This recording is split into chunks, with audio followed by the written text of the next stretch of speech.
Good afternoon, everyone. This is Mr. Reynolds coming to you live via screencast, so something a bit different.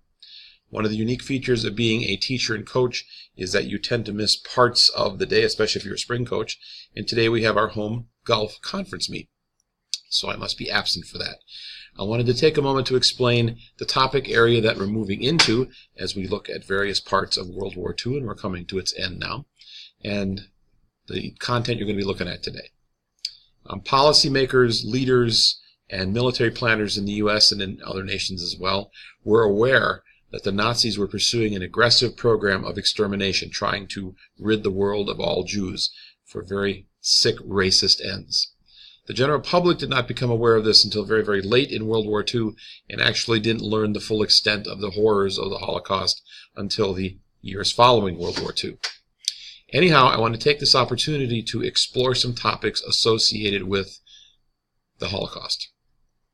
We have in our possession 13 VR headsets, virtual reality headsets. You're going to need your cell phone to put in there. And I'm telling you this because I'm going to be doing this part of the lesson on Friday. You need a nicely charged phone, and then we're going to have you take some VR tours of the Holocaust Center, the United States Holocaust Museum, and Auschwitz itself. Because I'm not here, because we're not going to break that part of the lesson out today, I want you to focus on the other two parts. Number 2 here on the webpage, reinhold.weebly.com, the US tab, is a narrated tour of Auschwitz. This does not show you actual footage of what took place in Auschwitz. What it does is it walks the viewer through the grounds and shows you what the various buildings and locations meant and the things that were done there.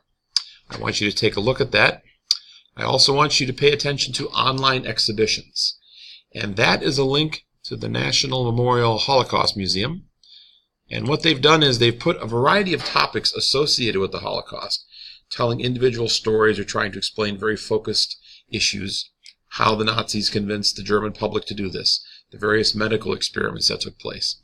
Anyhow, I want you to explore these areas. I want you to dig out of the 15 here. I want you to visit 3 of them.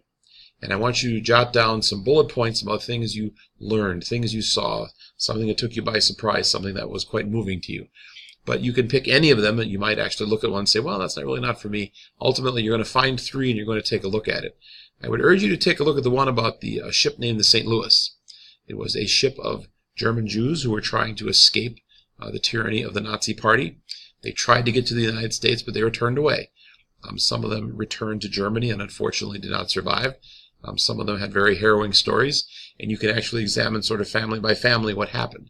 So it's a unique site, and I want you to take a look at that as well, and then using Google Slides or paper perhaps, or maybe using Docs, any way you want, record at least 2 or 3 sort of takeaways that you have from that. Additionally, I want you to make sure you have your work done. So you've got textbook work from earlier in the week. You have a crossword from last Friday. Several of you have not gotten that into me yet. And finally, I want to make sure you do the other 2 items. I want you to read that single story on the journalist who accompanied the crew that dropped the bomb, the atomic bomb on Nagasaki. And I also want you to look that guy up. The Wikipedia entry about him is very interesting. He led a very interesting life, and it was very controversial toward the end. So I would like us to be very adaptable to these golf circumstances. I hope the golf team has a really great day, and I hope you do too. Thanks for taking care of things while I'm gone.